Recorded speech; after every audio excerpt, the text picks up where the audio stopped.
संघमित्रा ने कर दिया खुला ऐलान, भाजपा में हूं लेकिन पिता के पार्टी के कहने पर भी नहीं करेंगी पिता के खिलाफ चुनाव प्रचार। संघमित्रा का बड़ा ऐलान, बीजेपी में रहते हुए भी मानूंगी पिता की बात।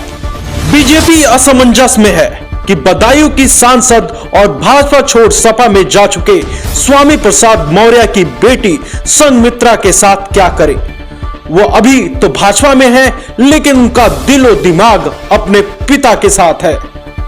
वैसे देश में ऐसे बहुत से नेता हैं जो किसी और पार्टी में हैं लेकिन उनका दिल और दिमाग किसी और पार्टी के लिए होता है और मौका मिलते ही पाला बदल लेते हैं।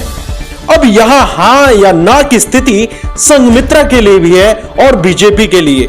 मौजूदा वक्त में संघमित्रा बीजेपी से सांसद है लेकिन वह सपा के खिलाफ चुनाव प्रचार नहीं करेंगी, खासतौर पर उस सीट पर तो बिल्कुल नहीं जिस पर खुद उनके पिता सपा से चुनाव लड़ने वाले हैं।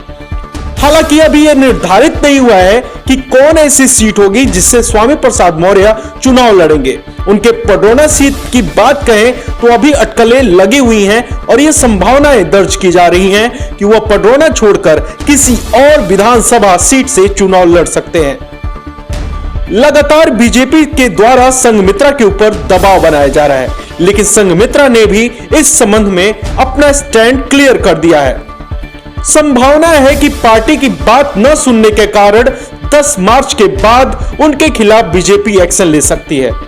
अब ऐसे में वह समाजवादी पार्टी का हिस्सा होती हैं तो बदायूं सीट के लिए भी उन्हें सपा से सीट टिकट नहीं मिलेगा क्योंकि इस सीट पर खुद अखिलेश यादव के भाई धर्मेंद्र यादव चुनाव लड़ने वाले हैं। अब ऐसे में बदायूं की सांसद संघमित्रा मौर्य का राजनीतिक भविष्य अधर में लटका हुआ दिख रहा है। बताया जा रहा है कि स्वामी प्रसाद मौर्य ने बीजेपी छोड़कर सपा का दामन इसलिए थामा था कि उनके बेटे को एक बढ़िया सीट मिल सके जहां से वह चुनाव जीत सके, लेकिन समाजवादी पार्टी में जाने के बाद भी उनके बेटे को सीट नहीं मिल पा रही है और उनके इस निर्णय ने संघमित्रा मौर्य के भी राजनीतिक कैरियर को खतरे में डाल दिया। अब संघमित्रा के लिए क्या करे क्या ना करे की स्थिति बन गई है। अब वो ना ही बीजेपी छोड़ सकती है और ना ही अपने पिता का विरोध कर सकती है। आपको बता दें कि संघमित्रा नेता से पहले डॉक्टर थी और उन्होंने यह भी स्पष्ट किया कि उनको राजनीति में कोई दिलचस्पी नहीं थी। उन्होंने बताया कि पिताजी से बड़े बड़े लोग मिलते थे तो कहते थे कि संघमित्रा अच्छा बोल लेती है। बस इसी बात पर संघमित्रा के भीतर भी एक नेता जागृत हो गया। 2016 में अपने पिता स्वामी प्रसाद मौर्य के साथ बीजेपी का दामन थामने के बाद वो बदायूं से चुनाव लड़ी और वो जीत गए। यह उनका पहला चुनाव नहीं था, इससे पहले वो 2 अलग अलग चुनाव लड़कर हार चुकी थी।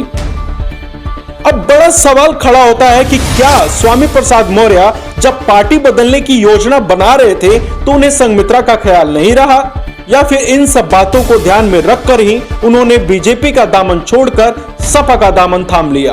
अब इस असमंजस स्थिति में संघमित्रा को भी पता है और उनके पिता स्वामी प्रसाद मौर्य को भी पता है कि अगर वो बीजेपी छोड़ती हैं तो उनका राजनीतिक भविष्य खतरे में पड़ जाएगा क्योंकि लोग मौर्य को जहां तक ओबीसी चेहरा मानते हैं, अभी संघमित्रा के लिए इस तरह की भावना उनमें नहीं पनप पाई है। संघमित्रा जब बदायूं सीट से सांसद लड़ रही थी तब प्रधानमंत्री नरेंद्र मोदी और अमित शाह के साथ साथ योगी आदित्यनाथ भी उनके लिए रैलियां किए थे। चूंकि बदायूं सीट मुलायम सिंह यादव का गढ़ माना जाता है और ऐसे में मुलायम सिंह यादव के बाकी गढ़ में बीजेपी हार गई थी लेकिन बदायूं से जीत गई थी।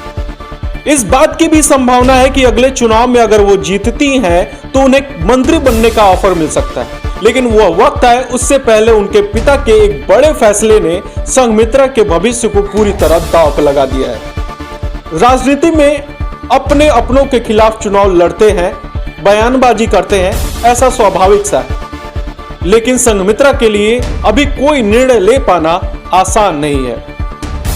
देश और दुनिया के साथ साथ कुछ